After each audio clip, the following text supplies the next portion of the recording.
Boris Nemtsov, Evgeny Prigogine, Alexei Navalny. Ils ne sont que 3 parmi des dizaines de personnes qui ont défié le président russe Vladimir Poutine d'une manière ou d'une autre. 27 février 2015, 23 août 2023, 16 février 2024. Ce sont les jours où leur défense a rencontré une fin tragique. En Russie, le pouvoir est une lame froide. Ceux qui le défient sont abattus. Et pourtant, il en reste un qui refuse obstinément de rejoindre la longue liste des adversaires de Poutine qui ont été réduits au silence pour toujours. Et il ne se cache pas dans l'ombre, tentant d'échapper à l'emprise du Kremlin. Non, Kirill Boudanov, le maître espion de l'Ukraine, se tient plutôt audacieusement et délibérément sous les projecteurs, défiant ouvertement le Kremlin à chaque respiration qu'il prend. Mais ce n'est pas la seule raison pour laquelle Poutine craint Boudanov. D'autres ont aussi défié le monde entier, mais ont rencontré leur fin malgré tout. Leurs voix se sont noyées dans l'abîme froid du pouvoir. C'est ce que Boudanov fait lorsqu'il n'est pas sous les projecteurs qui terrifie vraiment Poutine. Boudanov n'est pas seulement une personnalité publique de la résistance. Il est un tacticien hors pair, dont le génie stratégique expose constamment les vulnérabilités de Poutine et déstabilise son emprise sur le pouvoir de l'intérieur. Chaque action secrète est orchestrée avec une précision chirurgicale et conçue pour saper et perturber, frappant souvent au cœur même des machinations du Kremlin. En tant que leader de la guerre secrète de l'Ukraine contre la Russie, qui est devenue une force implacable menaçant de déstabiliser les fondations même du Kremlin, Boudanov est sans aucun doute devenu le pire cauchemar de Poutine. Voici son histoire. Le lieutenant-général Kirill Boudanov, la plus jeune personne à occuper ce rôle crucial, est actuellement chef de la direction principale du renseignement du ministère de la Défense de l'Ukraine. Il est devenu le chef du service de renseignement militaire ukrainien, également connu sous le nom de Glavnoye Upravlenie Razvedki en août 2020, alors qu'il n'avait que 34 ans. Bien que cela puisse surprendre certains, quiconque connaît Boudanov, ou a entendu parler de lui, sait que sa jeunesse est égalée par une ambition sans égale et un génie tactique pour quelqu'un dont toute la vie se lit comme un thriller à haut risque. Une ascension rapide au sommet du renseignement militaire ukrainien semble presque inévitable. Le parcours de Boudanov en témoigne, une vie entière dédiée aux opérations spéciales.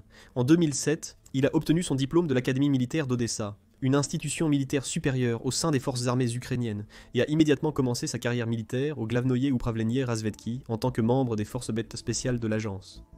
En février 2014, la guerre russo-ukrainienne a débuté suite à l'annexion illégale de la Crimée par la Russie. Moins de 2 mois après, la guerre dans le Donbass a éclaté, et Boudanov s'est profondément impliqué dans le conflit. Pendant cette guerre, Boudanov aurait participé à plusieurs opérations militaires spéciales classifiées. Il a également acquis une réputation de preneur de risques audacieux, qui n'hésite pas à franchir les lignes ennemies. C'est probablement pour cela qu'il a été blessé plusieurs fois, échappant souvent à la mort de justesse. Lors d'une de ces occasions, quelqu'un de l'unité de Boudanov a déclenché une mine antipersonnelle en Donbass, et les éclats, qui se sont dispersés sur le champ de bataille, ont gravement blessé son cou et son épaule, et ont même atteint son cœur. Selon les rapports, il a ensuite dû parcourir environ 3 miles avec ses blessures graves jusqu'à un lieu sûr. Selon un reporter de Times Radio, une station de radio numérique britannique, qui a rencontré Boudanov en juillet, 2023 ses blessures sont héritées. Beaucoup de ses blessures sont encore très visibles, un témoignage frappant de son extraordinaire bravoure et de sa détermination inébranlable face au danger. Ces 2 qualités ont également aidé Boudanov à rester en vie en 2016, lorsque l'unité des forces spéciales spéciales, qu'il dirigeait lors d'un raid amphibie sur la Crimée occupée par les Russes, a été embusquée par une unité de commando russe presque immédiatement après l'atterrissage. L'unité de Boudanov a réussi à se replier en territoire ukrainien, non sans avoir tué plusieurs soldats russes. Après avoir été blessé une fois de plus dans le Donbass, Boudanov a été envoyé au centre médical militaire national Walter Reed à Bethesda, Maryland pour traitement, selon un rapport du New York Times de 2024. Selon le même rapport, vers 2016, la Agence centrale de renseignement a lancé la formation d'une unité d'élite des forces spéciales ukrainiennes, appelée Unité 2245. Cette unité a été formée pour capturer des drones russes et du matériel de communication, permettant à la Agence centrale de renseignement de les rétro-concevoir et de craquer le cryptage du Kremlin. Selon le New York Times, Boudanov appartenait à l'unité 2245. D'ici 2020, Boudanov était déjà un espion, combattant et leader hautement qualifié et respecté dans la communauté du renseignement ukrainien. Cependant, ce qui aurait attiré l'attention de Volodymyr Zelensky, le nouveau président ukrainien, c'est que Boudanov était aussi un penseur original. le 5 août 2020, par le décret numéro 308-2020 du président de l'Ukraine, Zelensky a nommé Boudanov chef de la direction principale du renseignement du ministère de la Défense de l'Ukraine.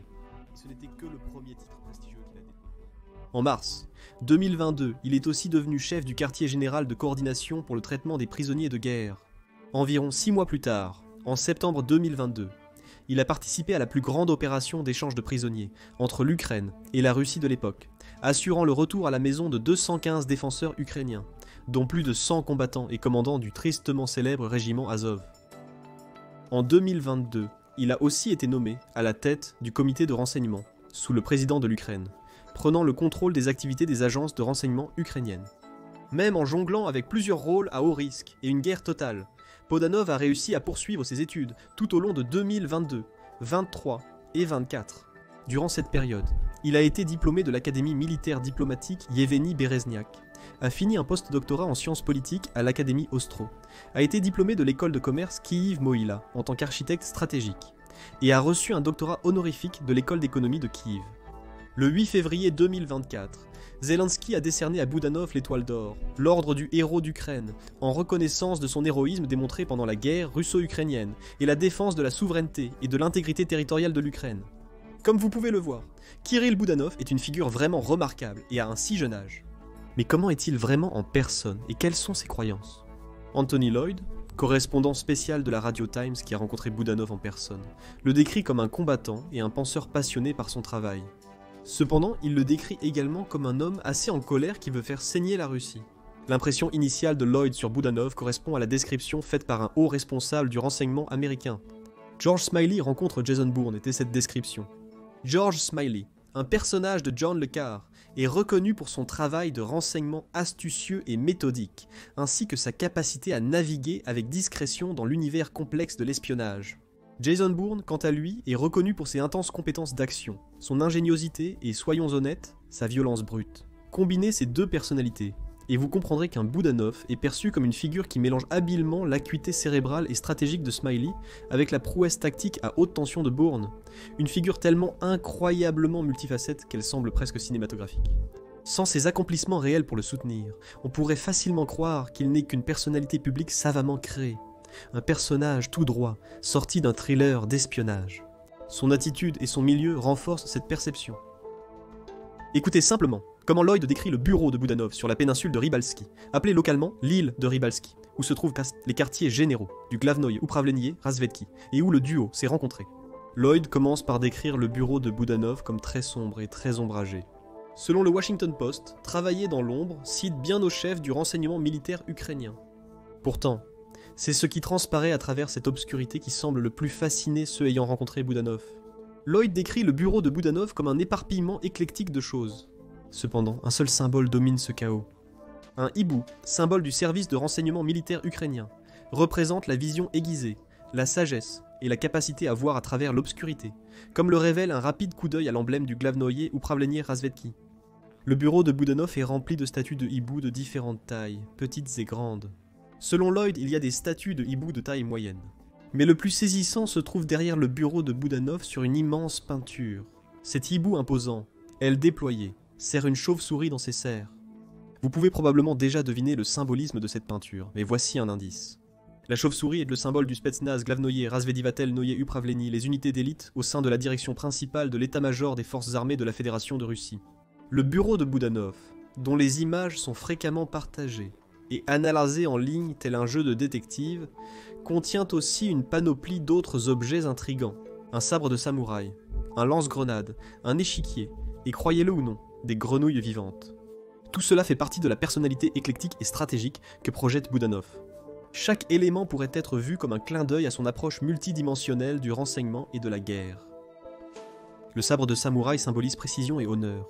Le lance-grenade pourrait rappeler les risques élevés du travail de Boudanov. L'échiquier pourrait symboliser son acuité tactique, ou il pourrait juste être un excentrique qui adore les grenouilles. Au lieu de perdre du temps à analyser chaque objet de ce bureau mystérieux et de spéculer sur leur sens, concentrons-nous sur les faits concrets.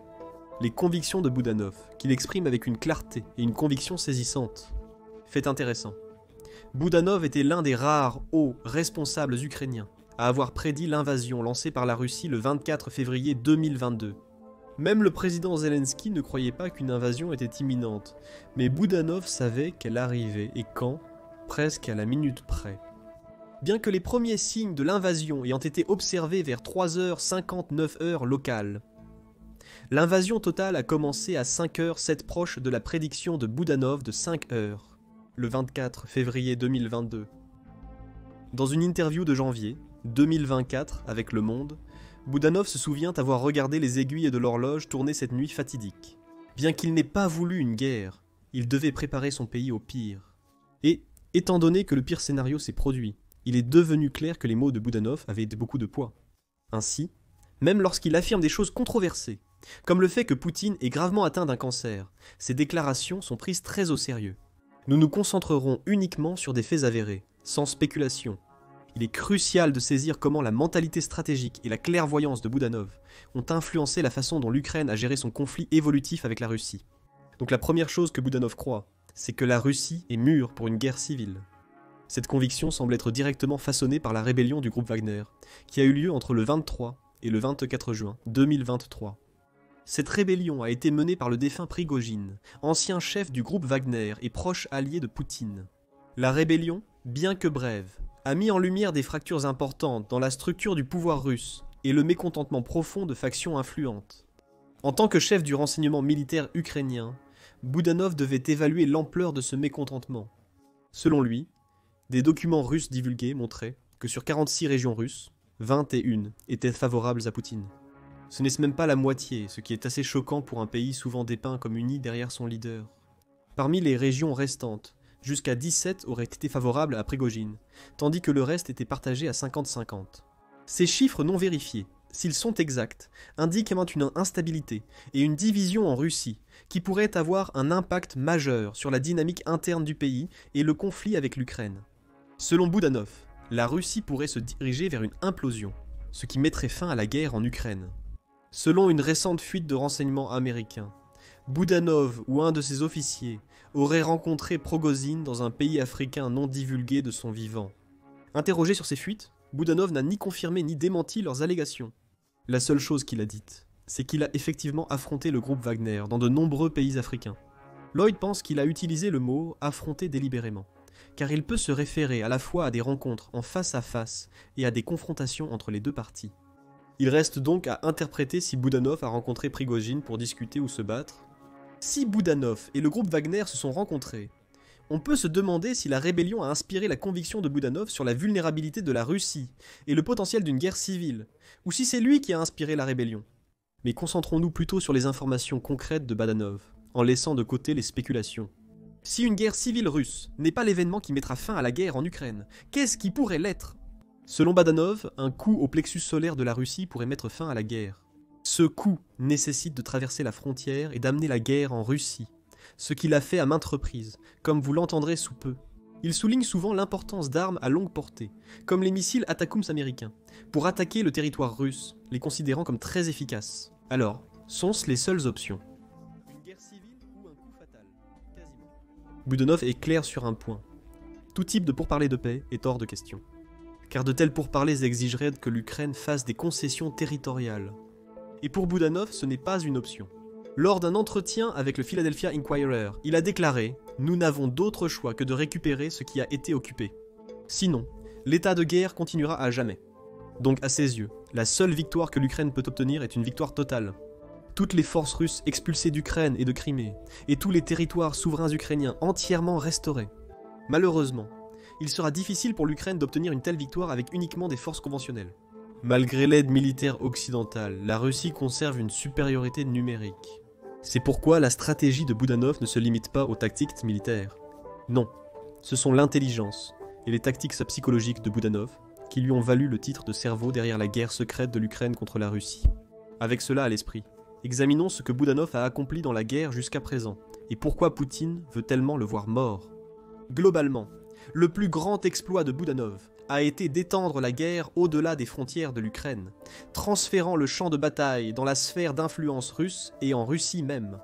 Selon lui, il préconise cela depuis le début de la guerre, affirmant que tant que le conflit reste sur leur territoire, la Russie ne sera pas affectée. Depuis le printemps, 2022, nous menons des opérations significatives en Russie et irons plus loin selon nos ressources. La Russie commence à en ressentir les effets.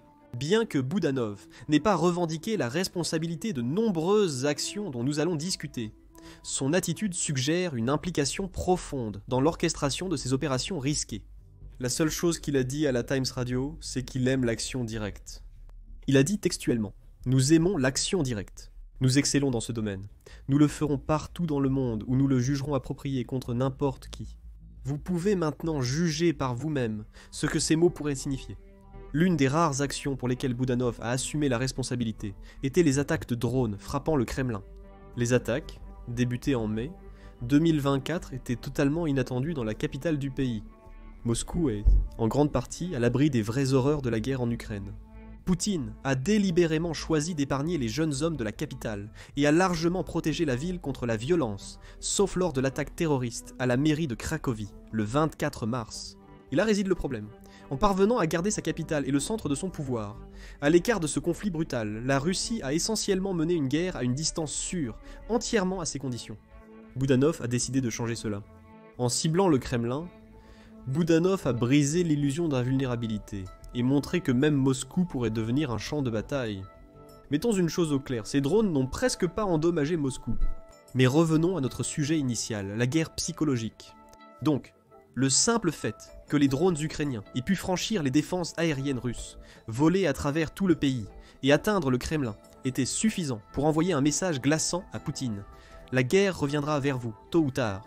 Lors d'une récente attaque de drones en août 2024, l'Ukraine a déployé environ 50 drones à Moscou et ses environs, que le maire Sergueï Sobyanin a qualifié de l'une des plus grandes attaques sur la ville à ce jour.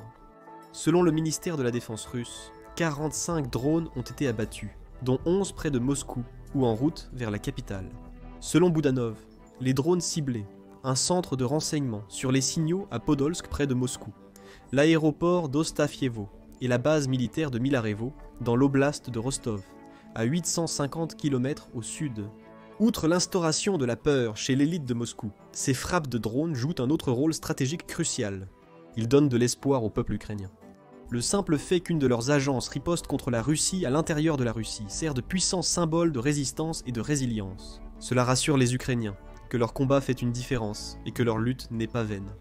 Un autre mouvement stratégique qui a été lié à Boudanov et son agence, et qui a autant d'importance symbolique, sinon plus, est la cible du pont de Crimée, mieux connu sous le nom de pont de Kerch. Ce pont de 11 miles, construit après l'annexion illégale de la Crimée, sert de route d'approvisionnement cruciale pour les opérations militaires de la Russie dans la région, en surface du moins. La véritable importance de ce pont réside dans sa signification symbolique pour les deux côtés en guerre. Pour l'Ukraine, le pont de Kerch représente l'incarnation physique de l'occupation russe et de la violation continue de la souveraineté ukrainienne. Pour la Russie, et surtout son président, c'est un symbole de fierté et de triomphe, à tel point qu'attaquer ce pont est presque perçu comme une attaque contre Poutine lui-même. C'est probablement pour cela que l'Ukraine n'a pas hésité à cibler ce pont, voire à parler ouvertement de sa destruction. Il y a eu au moins 2 frappes majeures sur le pont, reliant la Russie continentale à la Crimée. Le 8 octobre 2022, une explosion sur la chaussée a provoqué l'effondrement de certaines parties du pont. Le 17 juillet 2023, une explosion a eu lieu à proximité du pont de Kerch, provoquant à nouveau l'effondrement d'une section. On soupçonne que des drones aquatiques ukrainiens étaient impliqués dans les 2 attaques. Malgré les efforts de la Russie pour renforcer la sécurité du pont après chaque attaque, il est clair que l'Ukraine ne connaîtra pas la paix tant que le pont de Kerch ne sera pas détruit. Le 2 août 2024, Boudanov a même dit que cette destruction tant attendue pourrait se produire dans les prochains mois. Bien qu'il n'ait pas beaucoup élaboré, il a dit qu'une telle attaque nécessiterait une solution complexe et des frappes à longue portée. Réussir une telle entreprise massive porterait sans aucun doute un coup massif à la logistique militaire de la Russie, mais peut-être encore plus important, cela humilierait Poutine. Et la plupart des soi-disant actions directes de Boudanov visent précisément cet objectif, blesser et humilier Poutine et son régime. La liste plutôt longue de ces actions directes, dont la plupart ne sont pas officiellement reconnues, mais sont largement attribuées à Boudanov, comprend le sabotage du Nord Stream Pipeline, le 26 septembre 2022, avec des explosions sous-marines, de multiples attaques sur des navires russes à Sébastopol avec des drones navals, des vagues d'attaques incendiaires contre des dépôts de carburant et des installations de stockage à travers la Russie, et plusieurs assassinats et tentatives d'assassinat, la dernière action sur la liste attirera probablement le plus d'attention. Alors développons un peu. C'est l'une de ces actions directes pour lesquelles Boudanov a pris l'entière responsabilité. Bien qu'il n'ait cité aucun nom, il a déclaré que l'Ukraine avait réussi à cibler un bon nombre de personnes associées à la machine de propagande du Kremlin. Les incidents de haut profil auxquels Boudanov fait probablement référence incluent l'assassinat par attentat à la voiture de Daria Dugina en août 2022, la fille d'Alexander Dugin, connu comme le guide spirituel de Poutine. Comme Dugin était censé voyager dans la même voiture que sa fille, beaucoup pensent qu'il était la cible visée de cette attaque. En avril 2023, Vladlen Tokarsky, un blogueur militaire renommé, a été tué dans l'explosion d'un café à Saint-Pétersbourg, un autre incident marquant. Tatarsky, connu pour sa rhétorique pro-guerre et son influence dans les cercles nationalistes russes, était une figure clé dans la diffusion du soutien à la guerre de la Russie en Ukraine. En juillet 2023, Stanislav Rijitsky, commandant de sous-marins russes, a été abattu lors d'un jogging à Krasnodar, dans le sud de la Russie. Ces mouvements auraient été suivis via l'application utilisée pour enregistrer ses itinéraires de jogging, le rendant vulnérable à une agression par un inconnu lors d'un jour de pluie dans un parc désert. Rijitsky avait précédemment participé à des frappes de missiles contre des villes ukrainiennes, y compris l'attaque mortelle sur Vinnytsia en juillet 2022, qui a tué 23 civils. C'est probablement pourquoi Boudanov a montré peu de sympathie lorsqu'il a discuté de ces incidents sur la chaîne YouTube ukrainienne Island Television. Selon Boudanov, cité par le Kyiv Post, les véritables ordures elles finiront par être punies peu importe le pays où elles se trouvent. Seule l'élimination peut être une punition bien méritée pour de telles actions. Parlons de Poutine. Boudanov a admis que son agence avait tenté à plusieurs reprises d'attenter à la vie du président russe Vladimir Poutine, considéré par beaucoup comme le leader suprême du pays. Il a déclaré « Il y a eu des tentatives d'assassinat, mais comme vous pouvez le voir, elles n'ont pas réussi jusqu'à présent. » Ironiquement, Poutine pourrait tenir les mêmes propos sur Boudanov, s'il était aussi franc que ce courageux lieutenant général. Pourquoi ? Parce qu'il y a eu au moins 10 tentatives d'assassinat sur le chef du Glavnoye Upravlenie Razvedki. En effet, en disant que les Russes voulaient la mort de Boudanov, ce n'était pas une exagération. Le Kremlin en a fait une mission active.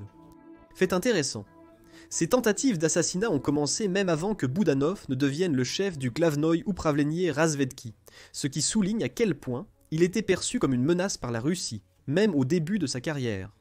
En 2019, une première tentative a eu lieu avec une bombe placée sous la voiture de Boudanov, mais elle a explosé prématurément. En juin 2023, le quartier général du Glavnoye Upravlenie Razvedki sur l'île de Rybalski a été frappé par des roquettes russes, laissant croire, et les blogueurs militaires russes a affirmé que Boudanov était mort ou dans le coma en Allemagne. Même Poutine semblait le penser, car il semblait étrangement joyeux à la télévision nationale un jour ou deux après les frappes. Cependant, il s'est avéré que Boudanov était bien vivant. Mais à la manière de Boudanov, il ne l'a pas dit franchement. Il a une fois de plus joué avec l'esprit de ses adversaires en restant silencieux pendant 3 semaines, puis en diffusant une vidéo de lui assis à son bureau, fixant la caméra et restant étrangement silencieux. La vidéo a été capturée avec 3 simples mots, plan, amour, un silence. Et comme ça, nous sommes de retour dans un thriller à haut risque, où le méchant pense avoir gagné, seulement pour que le héros émerge de l'ombre, vivant et préparant son prochain coup. D'un seul geste, Boudanov montre qu'il ne craint guère les tentatives d'assassinat à son encontre. En fait, il les voit comme un insigne d'honneur. Cependant, il semble que Boudanov ne soit pas la seule cible du régime de Poutine. Sa femme, Mariana Boudanova, a également été empoisonnée avec des métaux lourds en novembre 2023. Heureusement, elle a survécu et a pu être soignée à l'hôpital. En février 2024, Boudanov a confirmé connaître le responsable de l'empoisonnement. Bien qu'il n'ait pas élaboré, son vœu de prendre des mesures de rétorsion sur le territoire russe parle de lui-même. Dans la même interview, il a ajouté ignorer si le poison lui était destiné. Il affirme avoir survécu à de nombreuses tentatives d'assassinat et s'attend à en survivre d'autres. C'est exactement le genre de déclaration attendue d'un homme pour qui survivre n'est pas qu'une question de chance. C'est une question de volonté. Mais pensez-vous que Boudanov pourra déjouer ses ennemis et voir sa vision pour l'Ukraine jusqu'à la fin ? Ou finira-t-il par devenir une autre victime dans le jeu mortel des ombres qu'il joue si magistralement ? Et pendant que vous êtes dans la section des commentaires, partagez l'impression qu'il vous a laissée. Le voyez-vous comme un Bouddha Boudanov, un stratège calme et réfléchi ? Ou partagez-vous l'opinion de ceux qui le voient comme un joker, un tête brûlée qui antagonise une grande puissance nucléaire ? Nous avons hâte de lire vos points de vue. Allez maintenant voir, soldats chinois combattant pour la Russie, expose l'incompétence de Poutine. Ou cliquez plutôt sur cette autre vidéo.